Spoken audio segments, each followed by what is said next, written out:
he threw it in the air about as far as Board got it on the ground. Yeah. Chick with a big run up.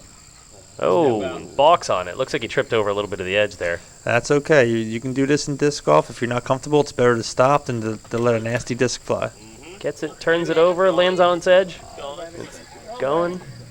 Now it looks like the hill's beating it up a little bit. Yep. Decent roller for him. Well, this looks like he's going to let it go and try to air this. So when you got an open hole like this, you got plenty of room to get it a nice long S-curve. And that's what he does. It goes little anhyzer and then fades off to the left a little bit. Nice shot. Good shot by Tony. Look at the crowd. Man, they did make it through the trees. I didn't think half of them were coming back, but they Looks like did. they multiplied. Yeah, absolutely. Well, they picked up the people that were left there from the last tournament. Rescued a few. The dog must have been helping sniff them out. Yeah, right. What a great day. What a great day for disc golf. See the crowd backing up to him? Always staying out of their line of sight as much as possible. Again, Moser on his knees. Don't worry, if they're in the line of sight or making noise, Moser's not afraid to tell them to, back away. Well, this is serious business. He's got to Absolutely. concentrate. I don't blame him. This is for money. Quite a bit of money, actually. Oh, just past the pin. I think that line is an OB line. That may cost him a stroke. I think, as we saw, Bill Yard, member of the Delaware Disc Golfers, spotting. Oh, just misses hitting the basket. Tony on his second shot here. Looks like he's going to put some air on this. A little bit of Spike Heiser, maybe? Just a nice, easy backhand. Great shot, nice and easy. Should be able to make that putt. This is an extremely rare hole for Paw Paw, where you not only do you throw in the open, but the pin's fairly open. Yeah, it doesn't have the usual set of 4 or 5 tree guardians around the basket. 400 or 500, maybe. Nice putt by Blakely. He has that great release, total confidence. Let's go back and take a look at this putt. Just, again, looks down the top of the disc, gives it a little bit of a pump, and just real easy. Comes out of his hand. A little bit of wobble this time. That's not normal for him. A little bit of wobble's not necessarily a bad thing. It can take you off track, but it really helps that disc stick to the chains when it's a little off even like that. Definitely does. Moser almost uses no chains whatsoever. Who needs chains? Certainly not Mike. He's proven that many times. Now here's a Board looking for a nice bird.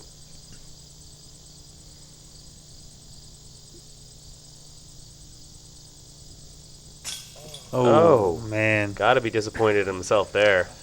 That's a shot you got to make in tournament play. Absolutely, especially with, 3rd and 4th place still up for grabs.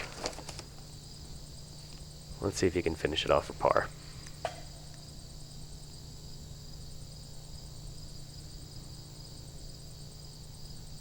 Nope, doesn't let him throw it. Puts it in pretty easy. Still not happy with it not being a bird. Mike Moser still in the lead. Pat Pitts in 2nd place. Blakely all alone in 3rd. Bard and Tony and Brad right behind. Still fighting out for that 4th, 5th, and 6th place. And we're on Woodshed Hole 18, par 4, 538 feet. They call this the barn. It's a 100-year-old barn that's been there for pretty much forever, it seems like. It's the only thing that's been around longer than this tournament. You see a couple of names of the holes here, like the corral and the barn. It's because this property used to be a horse farm. It used to have all kinds of thoroughbreds here. And some of that heritage is still left over. Okay, Pat Pitts making his first shot here on the Woodshed Hole 18.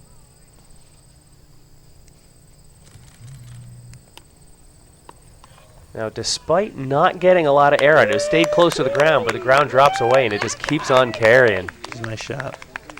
Fantastic. 100-year-old barn, still going strong. They just don't make them like they used to, Todd. No, they definitely don't. And looks like Moser's going to step up and throw a roller here. Is it going to turn over and land? Yes, it is. Oop, gets a big hop on it, and then it takes off. Look at that. Go. Is it going to come back on it? And it turns over on its top and lays down right in the fairway. Now, is Board going to follow suit, or is he going to try to take to the air? He seems to have both in his bag here, so... He can't go wrong either. Looked like he might have slipped a little bit there. Doesn't seem to have slowed him down at all. That thing is moving. They're waiting for it to come back a little bit. And it did. Yep.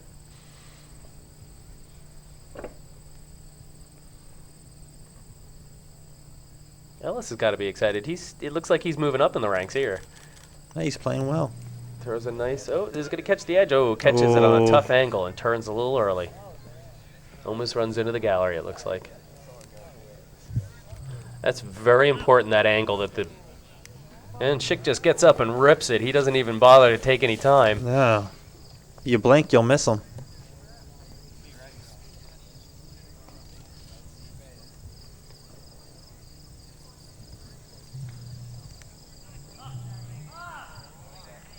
Oh, and he's still sticking to the right side of the fairway there, out in the trees a little bit.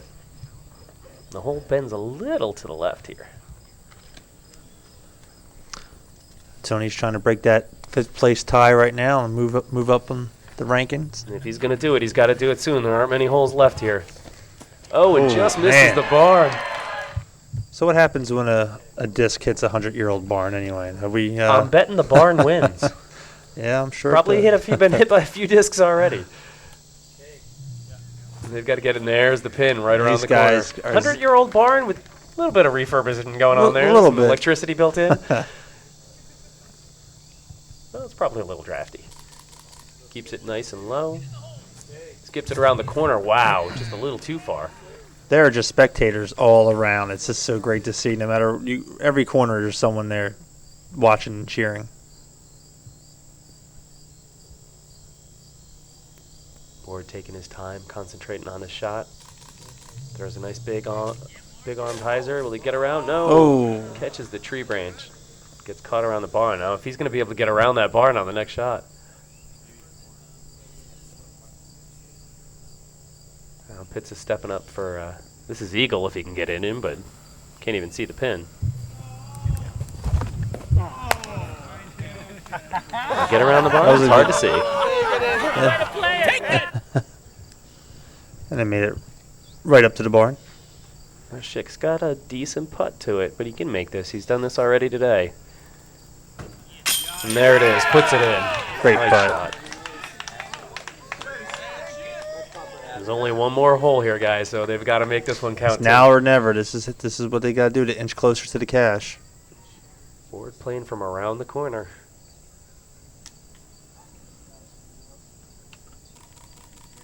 Nice Great shot. from his knees. And if you look, when you saw the shot of the barn there's a couple of marks on it. It's taken a few discs. Yeah. Takes a lick and keeps on ticking. Nice shot. Ellis finishing strong there. I'll hurry up and count the score. There goes. And Moser is in. Champ! The caddies have done a great job. Craig Law, who caddied for Matthew Blakely. Yeah, and Schick's got Jordan Roch out there, right? Yeah, these guys have been with them, for the whole final and have done just an absolute great job. Moser holding on, going to the final hole with a 7-stroke lead over Pat Pitts. 4th, 5th, and 6th place are very tight.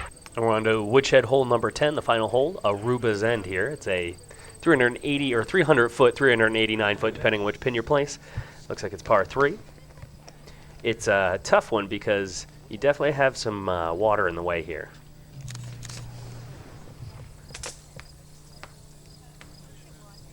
Catches some tree there, but can't see where it goes. Looks like it tailed off to the left there.